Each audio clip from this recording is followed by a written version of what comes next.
Alpha One. Hello and welcome to the Ignite Youth. We're off to a great start. It's because of you this time. You made the joke before. It is my fault. You made a pun. I did. It was pretty funny. Okay. We need to name the podcast. So we were like, what could we call it? And we're going through the Alpha series, as you'll learn in a minute. And I said Alpha 1 calling Omega 3. Like Omega 369, right? Any youth right now is looking at me in the camera and be like, I feel your pain. Any parent that's watching this now is like, oh, that's hilarious. Yeah, right? There we go. We have jokes for the ages. And also, we pre-recorded several episodes. So we have not recorded a podcast in like over a month. Yeah. Sometimes in the summer or various times in the year, we'll get ahead a little bit, which is really nice. And here we are. This is our first one back. And out of practice. You can tell. Yeah, like Julie said, we are going through the Alpha Youth Series. It's a really great program that's free for any church or any people to really use. And what it does is it goes through kind of life's biggest questions. And it challenges you. It challenges you to actually answer them. It talks to different people around the world, and it's a great video series. So we're doing the youth version of that. So it's talking to youth around the world. And it's like a foundational series, right? It's like... Yeah, it kind of is like a foundational series. Like the building blocks of faith, is that right? Or no? See, I want to say yes, but I think it goes deeper than that. Okay. Because how they described it in the video was Alpha is kind of for people who are Christians but wouldn't rather say they're Christians. Okay. Like people who have an idea or even don't have an idea. It's kind of for everyone. It doesn't matter where you are in your faith. And I think they're a really good example of it. There was a guy at our church who was running an Alpha program, and I remember Hilda and Paul going. Hilda's our office secretary. Paul is her husband. And they went, and I don't know. Born, bred, and raised. Yeah. AIC. Yeah. And I remember Hilda going and saying she learned so much and she took so much away from it. And so I think Alpha really comes from, it doesn't, like for our youth, I don't think it matters if you've grown up in church, if you haven't grown up in church, if you say you're a Christian, if you don't say you're a Christian. It really, it's going to ask you a lot of questions. We'll go through kind of what the questions were just to give you as an idea if you missed it, or if you're a parent and you're wondering what's going on. But yeah. And we also want to give an update to how the beginning of the youth year kind of has been going. So we had our senior high camp out. We had our first junior high night. Yep. We had our first senior high night. And what kind of all happened. And yeah, so our junior high night was actually the first thing that we did. It was our first junior high night last Thursday. And I have to say, it was super chaotic. It was so chaotic. But it's so much fun at the same time. Like junior high is no matter what chaotic. Yeah. And it was so much fun just to be back and with those kids. Yeah. And sure, we have a bunch of new ones. Yeah, because you've got all the grade 5s who are now in grade 6. Yeah. And here they are, junior youth. Yeah, and so we have a bunch of new ones. And usually when new ones come in, you're like, I'm gonna be honest, because I talked to Renee about this and she said the same thing, is you're a bit worried when the new ones come in because you don't know what you're getting. Yeah. You don't know if they're going to be calm. You don't know if they're going to be chaotic. You don't know if they're going to be troublemakers. You don't know if they're going to be like the peacemakers and wonderfulness and sunshine. Yeah. You don't know. And with this group, I feel like we have a really calm group. Like it's one that's kind of more like, yeah, you know what? I would almost say they're really spiritually mature already, it feels like. Oh, wow. Nice. And so it's a really nice new blend of something you don't really see often of such young people. And so I'm really excited to see where we go and what things happen. But yeah, they integrated really well on their first night. Like I barely noticed that. Usually you feel the growing pains a little bit and just didn't notice that at all. Nice. And so yeah, it was absolutely wonderful. We decided to do a game where you have to build the biggest tower out of popsicle sticks and tape. Cool. And there's some times when we do games where I'm like, you know what? I don't know if the kids are going to really get into it. And they really got into it. Like I gave them all popsicle sticks and then I just put a bucket in the middle of the room and said, if you need more, you can grab more. Yeah. And I said, go. And wouldn't you know it, no one starts building. They all start grabbing more. They sprint for the middle. And I mean, like, I saw like a grade 8 just pick up a grade 6 and be like, no, like I'm taking and just like, you ain't getting nothing right now. And I was like, oh my goodness. And I look at one of our leaders, Isaiah, and he's like, I'm gonna need to get in there for my team. Like, so it was just really fun. It was a really great night. And that kind of led into the next day, which actually was our senior high camp out. And so each year we've been doing a senior high camp out here at the church, and it's a really great time after summer, coming back together, meeting up together as a community, sitting around fire, and really being a part of that. And it just so happened that our church was also putting on a worship night for that time. Yeah, that was awesome. And our group loves worship, so they want to be there, they want to get into it, and it was great. I think our group connected well, and yeah, when you have, again, new grade 9s coming in, and you're not trying to go, and we had a fair bit of our grade 9s show up for the camp out. Good. Again, it was just really easy, and I don't know if it's because I've known these kids now for a little bit, but it was really easy. Yeah, good transition. Straight in there. Sure, we have a few of our grade 9 boys who are testing the limits a little bit to see how much they can push, but it's still so much fun and it's so great. Like there was an interaction where I saw one of our grade 9s, one of our grade 12s, like do a huge high five just because they're on the same team, which is just like, it was just really awesome to see. But yeah, at the camp out, we did a devotional where we actually challenged the youth to actually be like, look, we know that you guys don't need the light, fluffy stuff. And we know we've seen your spiritual maturity skyrocket over this past year, and the level of faith that you guys have of wanting to go and serve people. So we gave them something. So you write down 3 people, and you're going to pray for these people, and you're going to diligently like talk with these people and work with them and try and like actually communicate with them about Jesus and kind of challenging them to go and to actually spread the word. And so it was really cool. It was really great. Nice. Worship was fantastic around the campfire, and then the next day as well. And so it was just a really awesome time and event. And yeah, then we had our first senior high night, which was, we're recording this on Wednesday, and that was yesterday. Yep. So I'm still recovering from it, but it was a really fun night where we just had some outdoor games. And again, you don't know if your games are going to hit or not. Yeah. And we did Chuck the Chicken, which if you know Chuck the Chicken, it's an amazing game. But we used a Frisbee. So do you know what Chuck the Chicken is? No, I've never played. You split the groups in my life. You split the groups into 2 teams. Yep. And one team will start in a circle with one person running around, and someone on that team is counting. They're keeping track. Every time you do a full lap of your team, you get a point. So you want your team to be really tight in and close. While the other team is running to get the chicken, or as we used it, the Frisbee. Okay. And you have to, once you get it, you have to get in a line instantly and go put it over your head, then put it under your legs, and like in the line like that all the way down. When it reaches the last person yells Chuck the Chicken and tosses it as far away as they possibly can. Oh, and then they switch. Mm-hmm. And so there's a timer going, and so I'm watching this happen. And if you know where our church is, they started in the far corner of the field. Like that's where the first Frisbee got thrown. Yeah. From there, it moved pretty much to my backyard, to the side of the church, to the deep center of the parking lot. Like, they were mean to each other. It came back into Kitty College's area. It went into the sports court. Like, it was brutal. But I'm standing there, and I'm watching the one group like do it, like getting ready, and they toss it away from me, and the other group's behind me. And I turn around, and I see like 20 youth just sprinting like as hard as they could for this Frisbee, and I'm like ducking out of the way of like, oh my goodness, what have I done? And it was just so much fun and such a great time. And we came in, we had a bunch of announcements just for like if you want to join a worship team and things like that. And it's looking like a really great year of people wanting to be engaged and have a lot of fun. And so nice. Yeah, I'm hoping the Alpha series can help with that, kind of provide that deep question part of it. And so yeah, we're going to dive into kind of what we learned about, kind of what we talked about.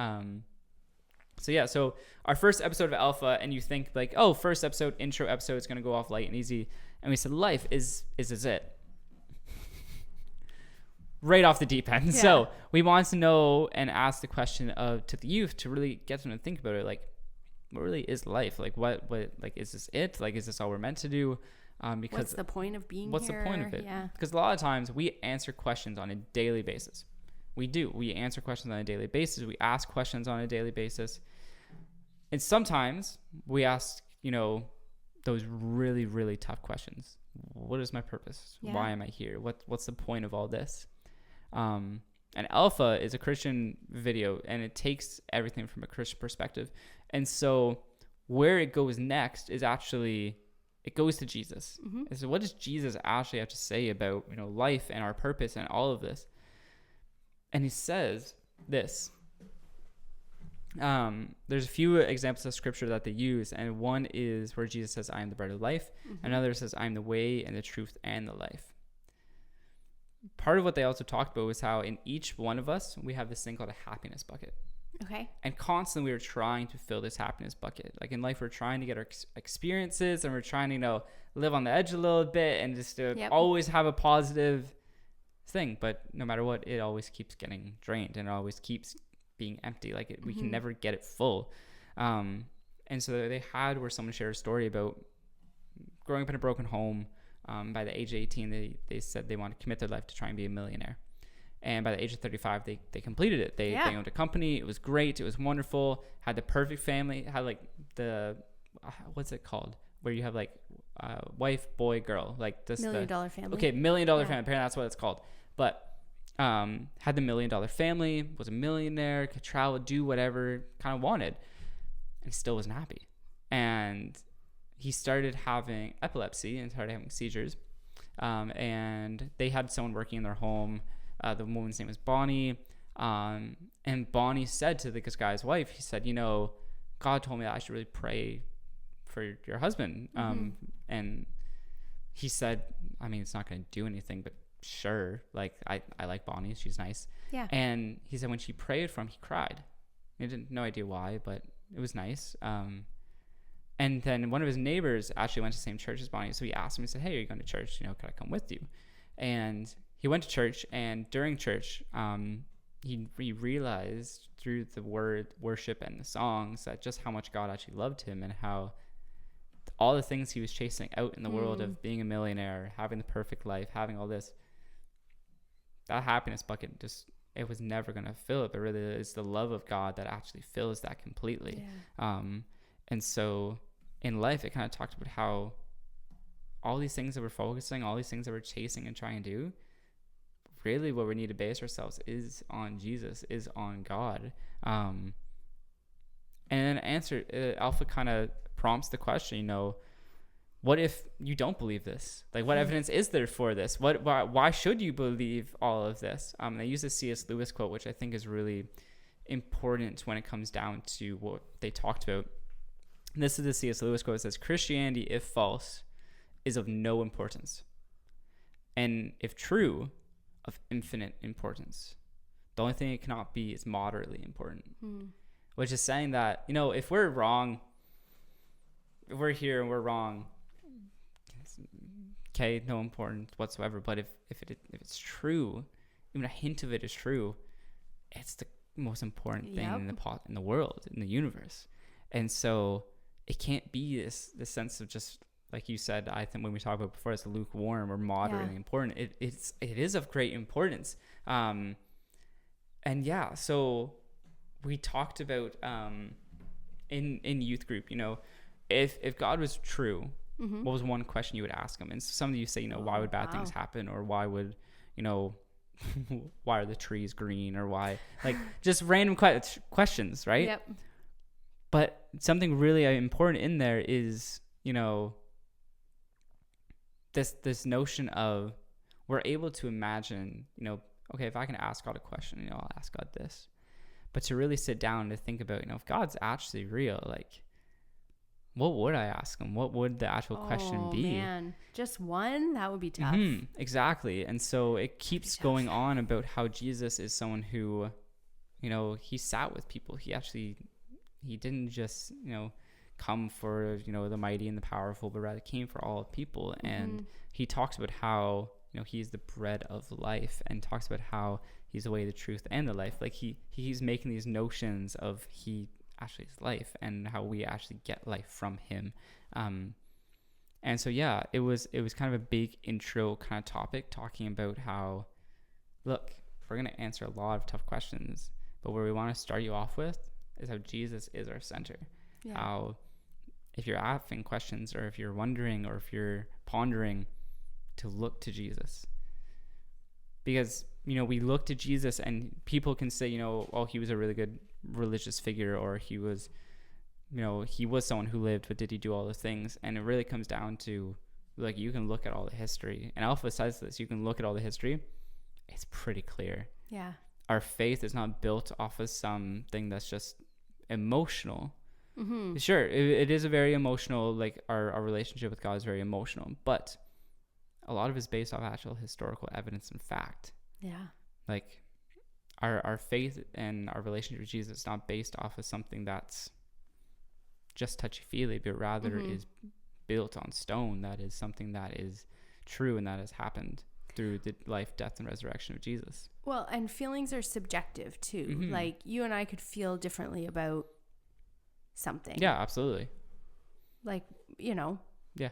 Or a situation could make us feel differently. Mm-hmm. Like, if, someone came in and I was like, oh, that really bothered me when they said that. You might be like, oh, I didn't feel that at all. I didn't feel that at all. Like, oh, whatever. Yeah. So feelings aren't always true. Mm-hmm. And that's one of the biggest things, is looking at the life of the disciples, even when they came from a point where they were terrified. Yeah. That they were going to be killed along with Jesus after he died, to then going and sharing the word with, not just sharing the word, without ceasing sharing the word. Yeah. To the point upon where they were actually killed. Mm-hmm. And no one, I think we can say this, no one's going to go out on a lie. Like, no one's going to give their life for a lie. Yeah. And the fact is, the disciples and the people that they were able to influence, the 500 people who saw Jesus after he was resurrected, there's eyewitness testimony accounts that prove this. And so Alpha, this intro, and with the youth, what you may be thinking, but don't a lot of our youth go to church?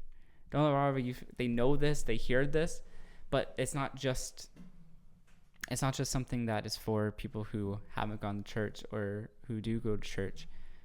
The way Alpha actually presents it, it really hooks you in and actually makes you realize, even though I've grown up in church, or even though I've been a Christian for so long, or even though I'm a pastor, I can still re-answer those questions, or maybe I need to re-look at those questions and really think about it.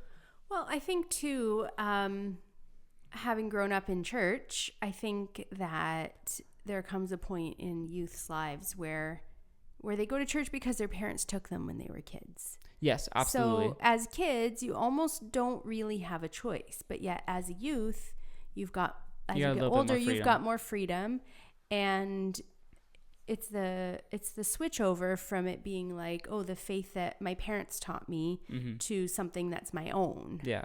So I think that I think Alpha is really timely for. I think so. I think it's a really great time, and yeah, I'm excited to see what it does for our group, and yeah, I think it's gonna be really good.